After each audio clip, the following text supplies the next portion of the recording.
Okay. सो बच्चों, अब तक हमने rotation of a complex number cover कर लिया था लास्ट क्लास में।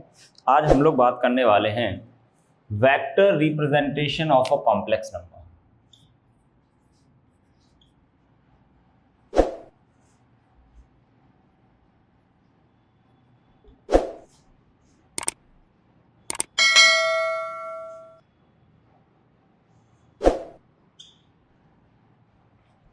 जैसे वेक्टर्स में हम लोग जिस तरीके से एक वेक्टर को डिनोट करते हैं ना, उसी कॉन्सेप्ट पे बेस्ड यहाँ पे हम लोग कुछ चीज़ों को एक बार देखेंगे। यहाँ पे मान लेते हैं कोई कॉम्प्लेक्स नंबर है Z2 और यहाँ पर है Z1।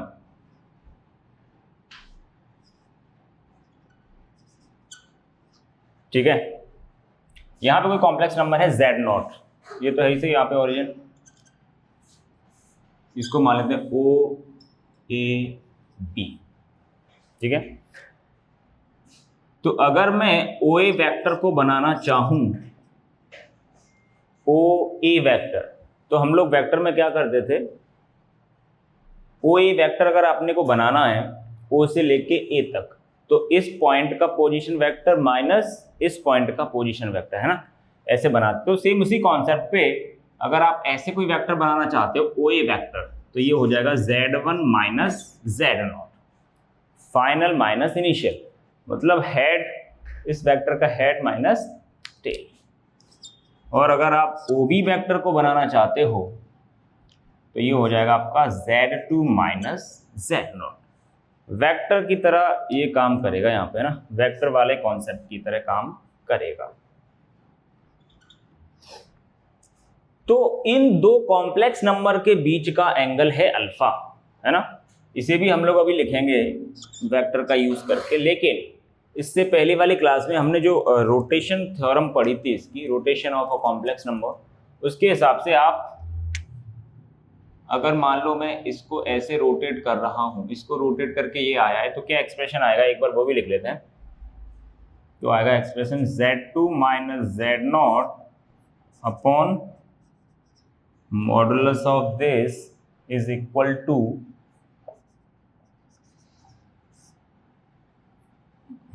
दिस कॉम्प्लेक्स नंबर जिसको रोटेट किया है हमने, अपॉन उसका modulus e raise to power i alpha. कितना एंगल रोटेट किया है वो भी आ जाएगा, क्योंकि हमने सेम कॉम्प्लेक्स नंबर को घुमाया है, ऐसे अज्यूम कर लेता हूं मैं। कहने का मतलब, अगर मैं ये लेके काम कर रहा हूं यहाँ पे OA is equal to OB, इसका मतलब ये मैग्नीट्यूड अगर सेम है तो यहाँ पे ये एक्सप्रेशन बन जाएगा।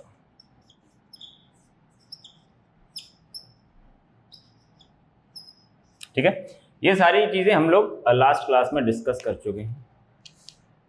अब मैं ये जानना चाहता हूं कि इस वाली कॉम्प्लेक्स नंबर और इस वाली कॉम्प्लेक्स नंबर के बीच में अगर वेक्टर के हिसाब से देखा जाए तो हेड हेड यहाँ पे मिल रहे हैं, मतलब ये एंगल दोनों वेक्टर के बीच का एंगल है।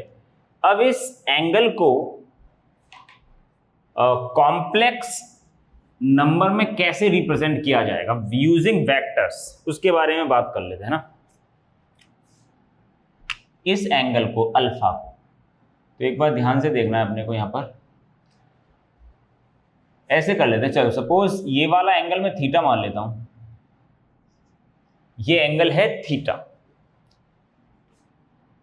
तो कहने का मतलब ये हुआ, तो theta will be the argument of Z1, है ना, ये तो क्लियरली दिख रहा है अपने को। So what is theta? Theta is argument of Z1 minus Z0, ऐसे लिखते हैं। आपने एक ऐसे वेक्टर बनाया, वो पॉजिटिव रियल एक्सिस से कितना एंगल बना रहा है, वही तो होता है आर्ग्यूमेंट ऑफ Z। तो ये है theta. And what is theta plus alpha? Theta plus alpha, ये एंगल को किसने बनाया है? ये एंगल बनाया है आपकी complex number Z2 minus Z0।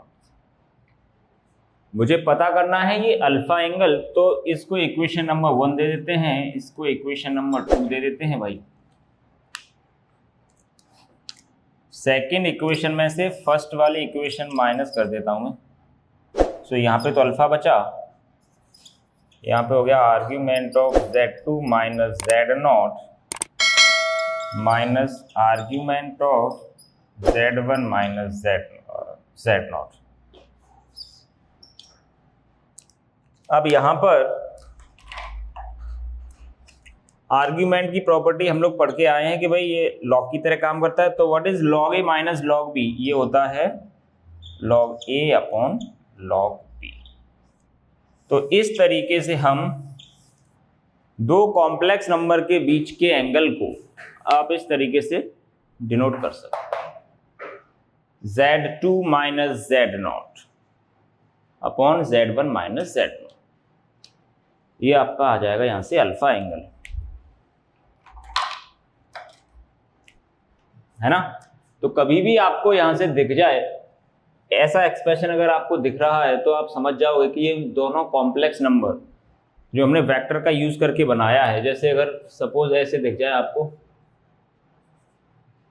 Z2 minus Z upon Z1 minus Z, ऐसे दिख जाए, इसका मतलब एक कोई वेक्टर रहा होगा ये,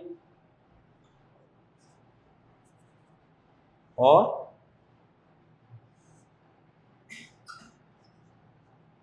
इनके बीच का एंगल रहा होगा 90 डिग्री। इसका मतलब यही तो है, Z2 माइनस Z, ये आपने ऐसे वेक्टर बनाया होगा, इस Z को फिक्स रखे, है ना।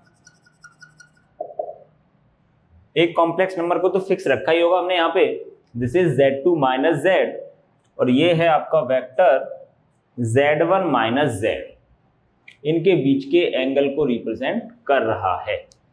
और थोड़ा डायरेक्शन का भी ध्यान रखना, मतलब जो पहले आ रहा है Z2 माइनस Z, है ना, तो वो ऊपर आने का मतलब ये है कि ये एंगल के बारे में अगर देखा जाए, आपने ऐसे रोटेट किया होगा इस वाली कॉम्प्लेक्स नंबर को, है ना, तो इस तरीके से आप एंगल बता सकते हो। अब थोड़ा सा हम लोग यहाँ पर coordinate geometry of a complex number, इसके बारे में भी बात कर लेते हैं। ये तो हो गया हमारा भाई किस तरीके से वेक्टर में रिप्रेजेंट करते हैं। अब geometry of a complex number,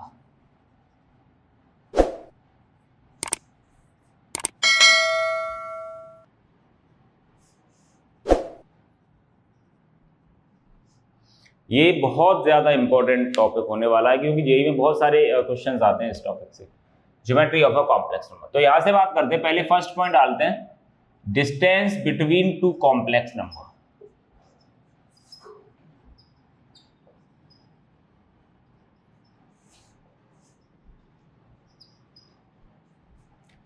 दो कॉम्प्लेक्स नंबर है आपके पास, ये रही Z1 और ये रही Z2, इनके बीच की अगर आप ये डिस्टेंस पता करना चाहते हो AB, तो ये होगी modulus of Z1 minus Z2। चाहे आप Z1 में से Z2 माइनस करो या फिर Z2 में से Z1 माइनस करो, कोई फर्क नहीं पड़ेगा, है ना। एक एग्जांपल लेते हैं इसका, बहुत ही आसान एप्लीकेशन है इसका।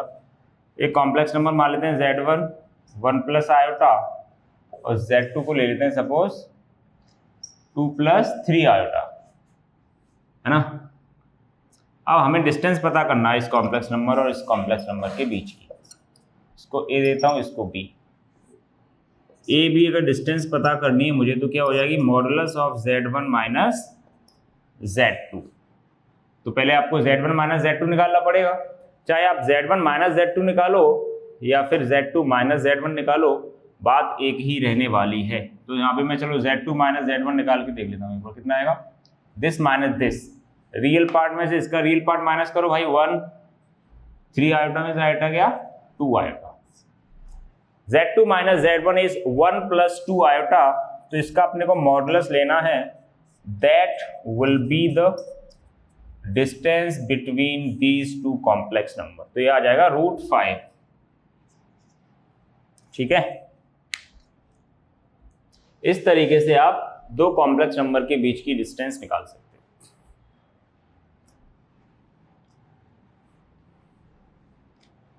ओके, अब यहाँ पे हम लोग देख लेते हैं, डिस्टेंस बिटवीन टू पॉइंट निकालना सीख गए हम लोग। अब यहाँ पर ये तो चलो अपने यहाँ पे लिख ही लिया, modulus of Z1 minus Z2। चलो इसको दोबारा से लिख लेते हैं। दो कॉम्प्लेक्स नंबर हैं यहाँ पे, A है Z1, B है Z2, तो इनके बीच की डिस्टेंस को रिप्रेजेंट किया जाएगा modulus of Z1 minus Z2 से। सेकंड पार्ट इसका ये देख लेते हैं भाई कि ये कोई सेगमेंट है ZAB, अगर यहाँ पे कोई इनके बीच में कोई पॉइंट मान लेता हूं C, इसको कॉम्प्लेक्स प्लेन में किस कॉम्प्लेक्स नंबर से रिप्रेजेंट किया जाएगा C को, तो एक बार देख लेते हैं यहाँ पे। C को अगर हम यहाँ पे रिप्रेजेंट करना चाहते हैं तो मिड पॉइंट का फॉर्मूला जैसे आप 2 डायमेंशन में पढ़ के आते हो वैसे ही सेम यहाँ पे अप्लाई कर सकते हो। तो ये कितना हो जाएगा Z1 plus Z2 divide by 2, क्योंकि ये वाली डिस्टेंस इक्वल है तो आप तो यहाँ पे ले लेते हैं, ये तो हो गया आपका मिड पॉइंट फॉर्मूला। एक पढ़ लेते हैं यहाँ पे सेक्शन फॉर्मूला।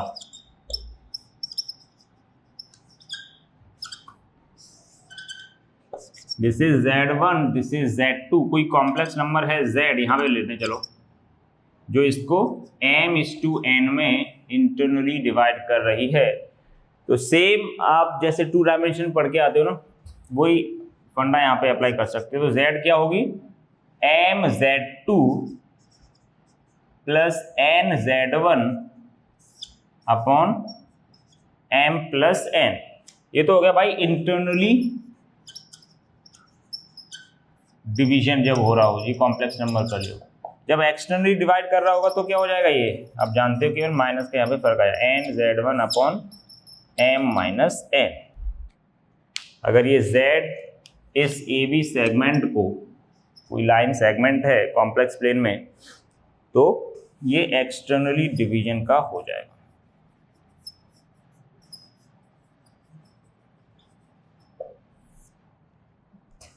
ठीक है, ये सारे चीजें आपकी देखी हुई हैं, जानी पहचानी है ना, 2 डायमेंशन में पढ़ के आते हैं हम लोग।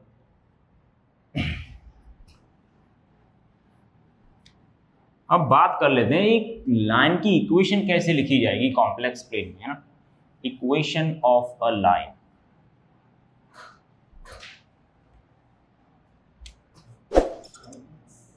इक्वेशन ऑफ अ लाइन देख लेते हैं यहाँ पे। Z1 Z2 AB लाइन है, तो जैसे आप वेक्टर में अगर मैं ऐसे कहूं, यहाँ पे इक्वेशन ऑफ अ लाइन डाल देते हैं।